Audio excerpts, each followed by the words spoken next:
Hello, ladies and gentlemen. It's another Wednesday, 11 a.m. here in beautiful Europe.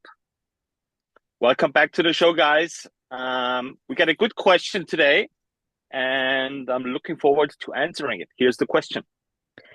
Hi everyone. The question is, what's the difference between a heavy harness and a heavy sled push slash sprint? And for context, the coach offered a bit of his story. He had a Achilles tendon rupture 1.5 years ago, and he couldn't do the harness for a very long time. And he used a heavy sled push for about 20-40 meters each time, and it blew up his posterior chain like crazy and his calves, and his Achilles tendon started to heal, and the weights on the harness got incrementally higher and walking got better every few days. So he was seeing great progress. Well, first of all, I tip my hat for figuring out how to do it, and here's a short answer why it works, and there will be a long answer after. So the short answer is, um, and that coach is a little bit unfortunate because I know him. And I know he has no hamstrings. So the short answer is he has no hamstrings. The long answer is why do you need more hamstrings on the harness belt crawl rather than the on the sled sprint? Because that's literally the question. All right, let's look at it through our Greg's training lens, which is what's the skill of position needed here and what's the skill of tension needed here. So the skill of position. Um, for everybody who doesn't know a harness bear crawl, that's when you're on all fours, sled is behind you, you're strapped and attached to a sled, and you try to make it work for 20, 40, or whatever meters. Go as fast as you can. So this is literally like crawling on the ground with weight attached on the sled. Sled sprint, I think everyone's aware of a sled sprint. You just push a sled as far as you can go, and as long as you want, or as long as you have to. Okay, so that's the main difference. What's the skill of position? So the main difference is where you where your hip is. So in a harness bear crawl, think about standing and then just bending over. So your hip turns all the way forward. That means you have way more tension on your hamstring because the hamstring is attached on the bottom of the hips and on more or less on the side of your knee, right? So whenever you tilt your hips forward, that means going on all fours and crawling. That means you get more stretch on the hamstring. So here's the issue from a tension perspective. If you cannot use your hamstring, then there's a problem. So you're going to use something else. Um, you cannot really use your glutes because your hips are tilted over. So what you're going to use is pushing off the floor because that's the movement you have to perform. Is well, surprise, surprise, it's going to be your calf. So the only thing that's going to flex and extend is your calf. And once you have a calf injury, that hurts, right? On the contrary, when you use sled push, so you're way more upright. So your hip is less tilted forward. That means your hamstring is per se less under stretch, under tension. That means you have a higher chance of getting your hamstring in rather than your calf. So this is how your body works. This is not, your body is not forced to use muscles just because it says so in the movement description. That means just because the movement description says it's for the hamstring doesn't mean it's going to be used. Your body is going to use the type of muscle that you always use or primarily use in your training. Different example, a squat. Whenever you squat up and down and you use more of your quads, that's what your body is going to use the next time, right? So you have to unlearn using your quads and you have to learn using your hamstrings. Just doing the exercise of a squat or just a sled push, it's not going to fix the problem itself. Back to the sled sprint.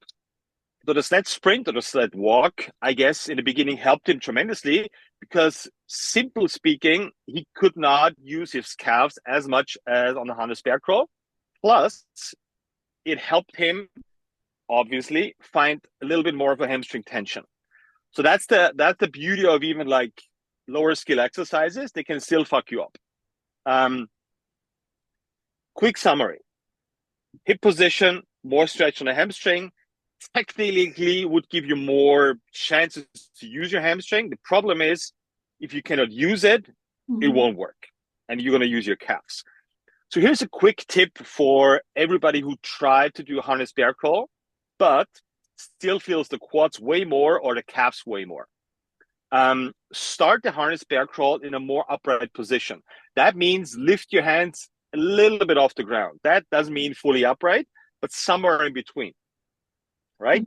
So the end goal is having your hands on the ground and fully using your hamstrings. Awesome. If you're not there, get a little bit more upright so you'll have a chance of using the hamstring more. How does that work in practice? Go for 2 times 20 meters. Choose a position, lift your hands off the ground, choose a position. Probably in the first 20, 25 meters, you're still gonna feel your quads. That's fine. I'm waiting for the tipping moment when your quads get so tired, pushing you off the floor, that your body needs to switch over to the hamstring. That's what we're looking for in training, that threshold. It's not on and off right from the get-go, but it's like you have to tire the not desired muscle first, still keep moving, still keep pushing, know what to do, and then at some point your body is going to switch towards the hamstring. Okay, this is not automatically, unfortunately, and it's not going to be 0 and 1, but it's going to slightly shift on meter 30, 35, and 40. So that's the beauty of training is, okay, we have to play with the position, we have to play with the weight, we have to play with how long you have to literally go until your body literally is forced to switch, because I'm forcing you to go further on the harness bear crawl. You don't want to because your quads are already dead. I'll force you to, not because it gives me personal pleasure, well, a little bit, but more because I want you to start using your hamstring while your quads are basically gone. So that's the whole concept and the main difference between a harness bear crawl and a sled sprint. Famous final words.